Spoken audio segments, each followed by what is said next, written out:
एक बार की बात है, हीरा अपने दोस्त के साथ देर रात घर लौट रहा होता है। तभी रास्ते में एक बरगद का पेड़ आता है। उस पेड़ के नीचे एक 100 रुपए का नोट पड़ा होता है। उसे देखकर हीरा खुश हो जाता है। अरे वाह वाह वाह, आज तो लॉटरी लग गई। रामू भाई वो देखो 100 रुपए का नोट। फिर हीरा वो पैसे उठा लेता है। तभी उन्हें पेड़ में से अजीब सी आवाज आती है। फिर वो जैसे ही ऊपर की ओर देखता है तो उन्हें पेड़ पर एक 2000 का नोट लगा हुआ दिखाई देता है। अरे रामू वो देख, इस पेड़ पर तो 2000 का नोट लगा हुआ है। मुझे तो यकीन ही नहीं होता भाई। भाई क्या पता ये पेड़ सच में पैसे देने वाला पेड़ हो। एक काम करो, तुम जल्दी से पेड़ पर चढ़ जाओ और वो नोट तोड़ कर ले आओ।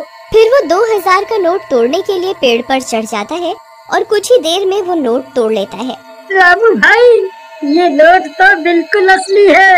अरे वाह वाह वाह, आज तो मजा ही आ गया। चलो भाई अब जल्दी से नीचे आ जाओ, कहीं कोई हमें नोट तोड़ते हुए ना देख ले। अब तो हम पार्टी करेंगे। अरे हीरा भाई कहाँ रह गए? जल्दी नीचे आओ, कोई हमें देख ना ले। अरे हीरा भाई कहाँ रह गए? नीचे क्यों नहीं उतर रहे? कहीं तुम अकेले ही इन 2000 रुपयों को हजम तो नहीं करना चाहते भाई? तभी हीरा के चीखने की आवाज आती है। अरे क्या हुआ भाई, सब ठीक तो है? अरे यार क्या करूं, ये तो दिखाई भी नहीं दे रहा। अरे भाई तुम ठीक तो हो? क्या करूं? हाँ, मुझे ही ऊपर जाकर देखना होगा ये आखिर माजरा क्या है। फिर रामू भी पेड़ पर चढ़ने लगता है। तभी पेड़ से किसी के गुर्राने की आवाज आती है। रामू वहीं रुक जाता है।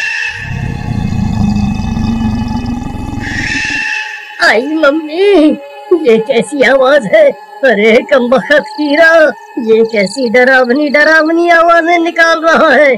मुझे पता है तू अकेला ही इन 2000 रुपयों को हजम करना चाहता है। आई मम्मी, कौन है भाई?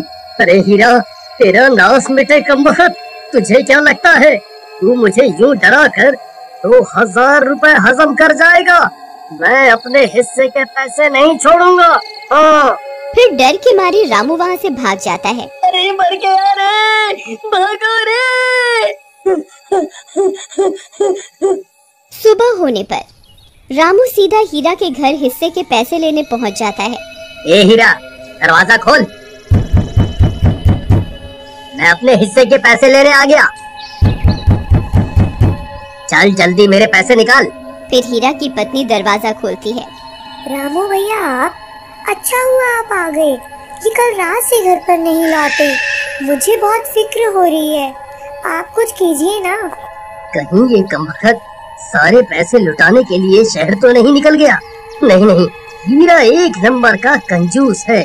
वो इतने पैसे खर्च करने वालों में से नहीं है। जरूर कुछ गड़बड़ है। राधा बहन चलो मेरे साथ। फिर रामू राधा को अपने साथ लेकर उस बरगद के पेड़ के पास पहुंच जाता है। राधा बहन, हम रात को इसी रास्ते से आ रहे थे, तब हमें इस पेड़ पर 2000 रुपए का नोट लगा हुआ दिखाई दिया। उसे तोड़ने के लिए हीरा ऊपर चढ़ा था, लेकिन वापस नहीं आया। तभी कुछ गांव वाले भी वहां पहुंच जाते हैं। फिर रामू सबको पैसों की बात बताता है। अरे भाई हरिया, जरा पेड़ पर चढ़कर तो देख, हीरा भाई वहाँ है या नहीं? फिर हरिया पेड़ पर चढ़ जाता है और बहुत देर ढूंढने पर भी उसे हीरा का कोई नामो निशान नहीं मिलता। भाई यहाँ ऊपर कोई आदमी नहीं है। ये कैसे हो सकता है? हीरा तो नीचे भी नहीं उतरा। फिर हीरा गया तो गया कहाँ? कहीं वो चुड़ैल उसे खा तो नहीं गई जो रात को अजीब सी आवाजें निकाल रही थी? फिर सब गांव वाले वहाँ से चले जाते हैं और राधा रोने लगती है। जी आप कहाँ चले गए जी? अब मैं आपको कहाँ ढूंढूं? तुम रो नहीं बहन, हीरा जरूर मिल जाएगा। हम रात होने पर यहाँ दोबारा आएंगे। फिर वे दोनों भी वहाँ से चले जाते हैं।